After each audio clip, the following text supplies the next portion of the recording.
Hello दोस्तों, आज हम बात करेंगे एक ऐसी बुक समरी के बारे में जो आपका पूरा जीवन बदल सकता है, जो आपको भीड़ से अलग कर सकता है और जो आपको सफलता का एक सही रास्ता दिखा सकता है।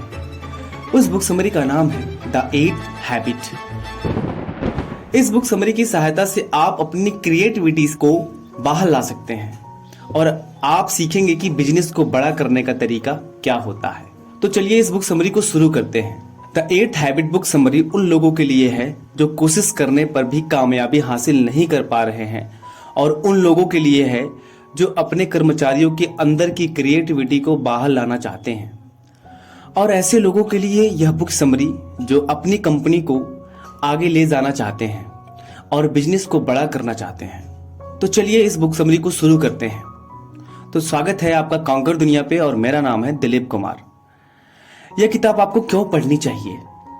हम में से हर कोई सोचता है कि काश मैं दूसरों की तरह कामयाबी हासिल कर सकता। कुछ लोगों का मानना है कि चाहे कितनी भी कोशिश कर ले, उन्हें कभी अच्छे परिणाम नहीं मिल सकते हैं। अगर आपके साथ ऐसा है तो आपको 8वीं आदत अपनाने की जरूरत है। अपने अंदर की आवाज को सुनना और उसके हिसाब से काम करना ही 8वीं आदत है। अगर आप दूसरों के हिसाब से काम करते हैं तो आप अपनी जरूरतों और अपने काम करने के तरीकों के बारे में नहीं जान पाएंगे। यही वजह है कि आप बार बार नाकामयाब हो रहे हैं। यह किताब आपको बताती है कि किस तरह से आप अपने अंदर की आवाज को सुन सकते हैं और अपने काम को कामयाब बना सकते हैं। समय के साथ बदलना जरूरी है। अक्सर लोग बहुत मेहनत करने के बाद भी हार जाया करते हैं। वह इसके लिए किस्मत को दोष देते हैं और सोचते हैं कि सफलता उनके लिए नहीं बनाई गई है। ऐसे में गलती ना तो सफलता का है और ना ही उनकी किस्मत का, गलती उनके काम करने के तरीके में है।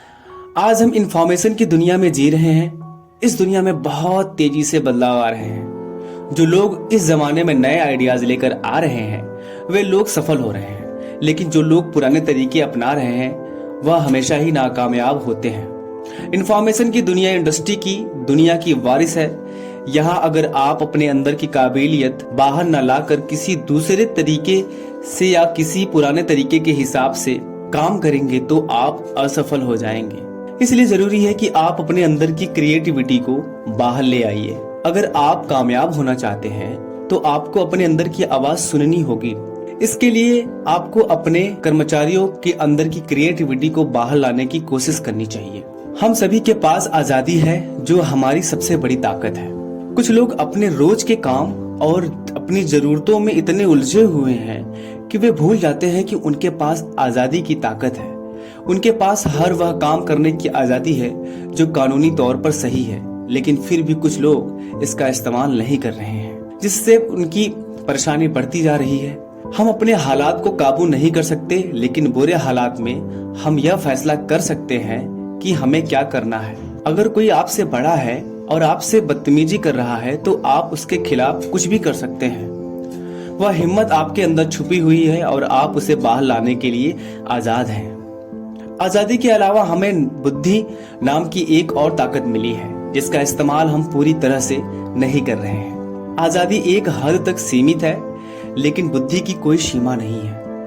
आप इसे बढ़ा सकते हैं। आइए हम देखते हैं कि बुद्धि कितनी प्रकार की होती है।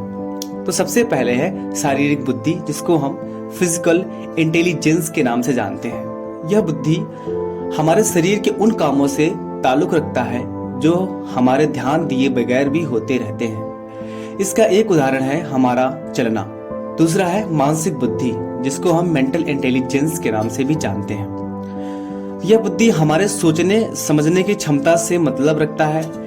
इसकी मदद से हम अपने आसपास के चीजों को और लोगों को समझ सकते हैं। तीसरा है भावनात्मक बुद्धि, इमोशनल इंटेलिजेंस के नाम से भी जाना जाता है। इमोशनल इंटेलिजेंस की मदद से हम सामने वाले की भावनाओं को समझकर उसके हिसाब से काम कर पाते हैं। इससे हम नया दोस्त उनसे अच्छी बातें कर सकते हैं। चौथा है आध्यात्मिक बुद्धि, स्पिरिचुअल इंटेलिजेंस। स्पिरिचुअल इंटेलिजेंस दूसरी सारी इंटेलिजेंस की जड़ है। अगर आपकी आत्मा और आपकी इच्छा शक्ति मजबूत है तो आप आसानी से कोई भी काम कर सकते हैं। या कोई भी नया काम सीख सकते हैं। यही वह इंटेलिजेंस है जिसकी मदद से हम अपने अंदर की आवाज सुन पाते हैं। अगर आप अच्छे लीडर बनना चाहते हैं तो आपको दूसरों को मोटिवेट करना आना चाहिए। तो आइए इस टॉपिक पे हम बात करते हैं। स्कूल के दिनों में हम सभी का सामना कुछ ऐसे टीचर से हुआ होगा जो स्टूडेंट को अपने काबू में रखने की कोशिश करते हैं। इसके अलावा कुछ ऐसे टीचर से भी जान पहचान हुई होगी जो अपने बच्चों के साथ अच्छा व्यवहार करते थे, उन सभी को प्यार करते थे। मैनेजर्स और लीडर भी कुछ इसी तरह के होते हैं। कुछ मैनेजर अपने कर्मचारियों को काबू करने की कोशिश करते हैं और कुछ उन्हें काबिल बनाने की।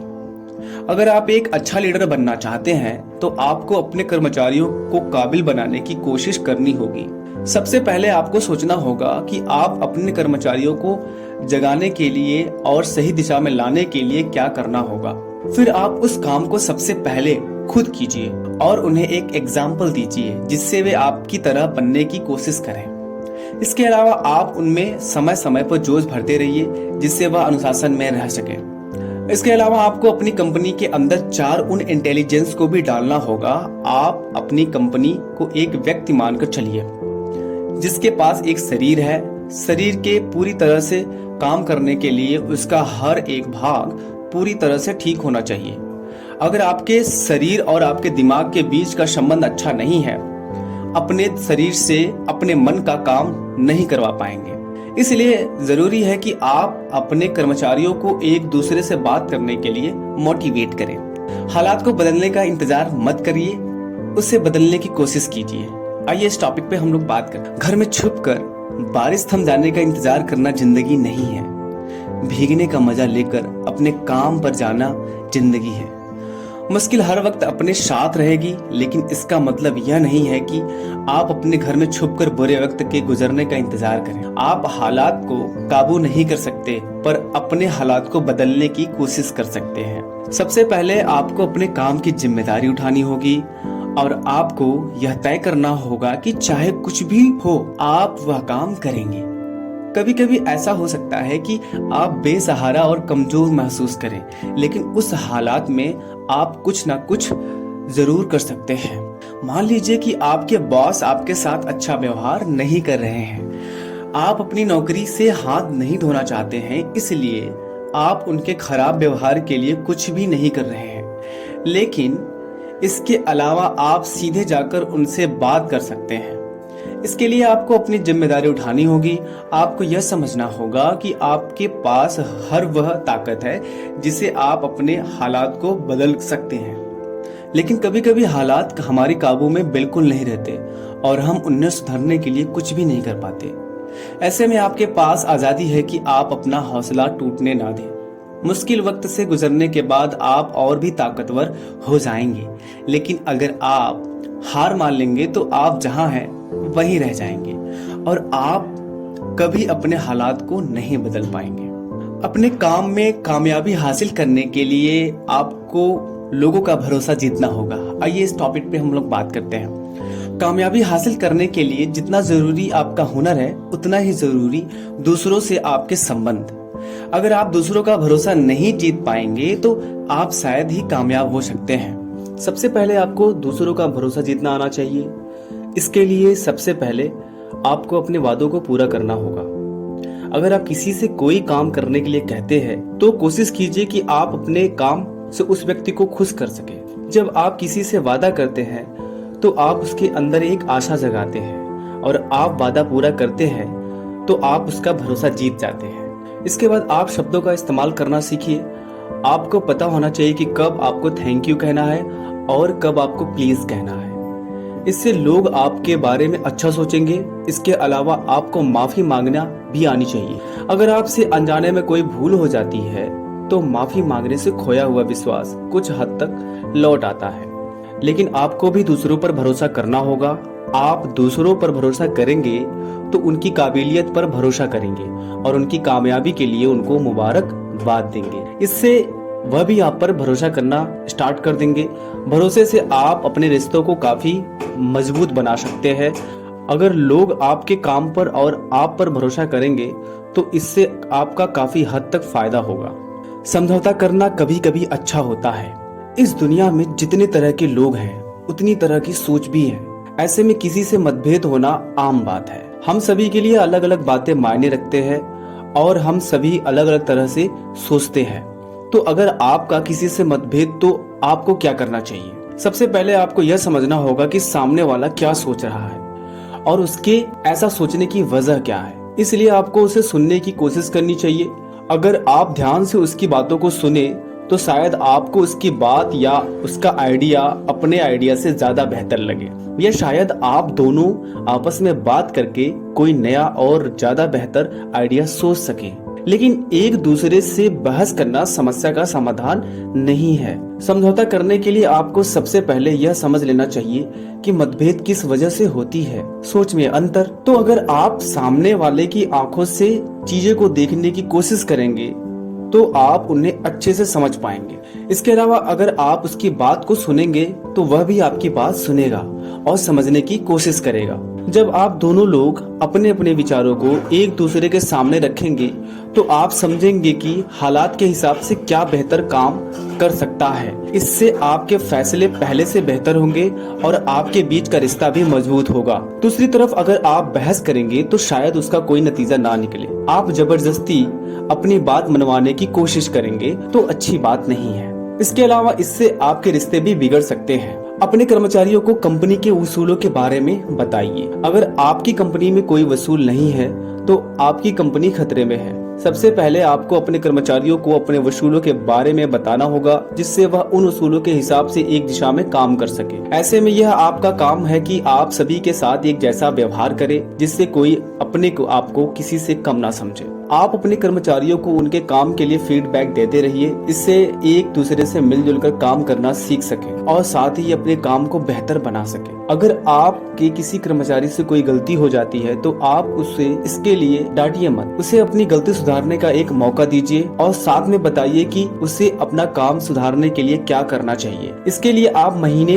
में एक बार अपने कर्मचारियों के साथ मीटिंग बुला सकते हैं, जिसमें आप अपने अच्छे कर्मचारियों की तारीफ कर उन्हें बढ़ावा दे सकते हैं और बाकी सबको बता सकते हैं कि वह अपने काम को बेहतर कैसे बनाएं। अपने कर्मचारियों को कुछ फैसले करने का अधिकार दीजिए। ज्यादातर लोग अपने काम से खुश नहीं होते, इसलिए वे बेहतर तरीके से काम नहीं कर पाते और अच्छे नतीजे नहीं दे पाते। एक लीडर का काम है कि वह इस समस्या से निपटने का काम करे। सबसे पहले आपको इसकी वजह जाननी होगी कि लोग अपने काम में खुश क्यों नहीं रहते हैं। अक्सर ऐसा होता है कि सारे फैसले लीडर के हाथ में होते हैं और कर्मचारी को सिर्फ काम करने का हुक्म दिया जाता है। इससे कर्मचारी को लगने लगता है कि वह कोई नौकर है जिनसे कुछ पैसे के बदले में कोई भी काम कराया जाता है। इसलिए आप अपने कर्मचारियों को कुछ फैसले लेने का अधिकार दीजिए। इससे उन्हें लगेगा कि उनके पास कुछ आजादी है और कंपनी में उनके विचारों की कुछ अहमियत है। जब उन्हें लगेगा कि उनकी बात का महत्व है तो वे मोटिवेट होंगे और अच्छे से अच्छे काम कर सकेंगे। आप अपने कर्मचारियों को आजादी दीजिए कि वह किसी काम को करने के लिए अलग अलग तरीके अपना सकते हैं। फिर अंत में उन्हें जो तरीका अच्छा लगे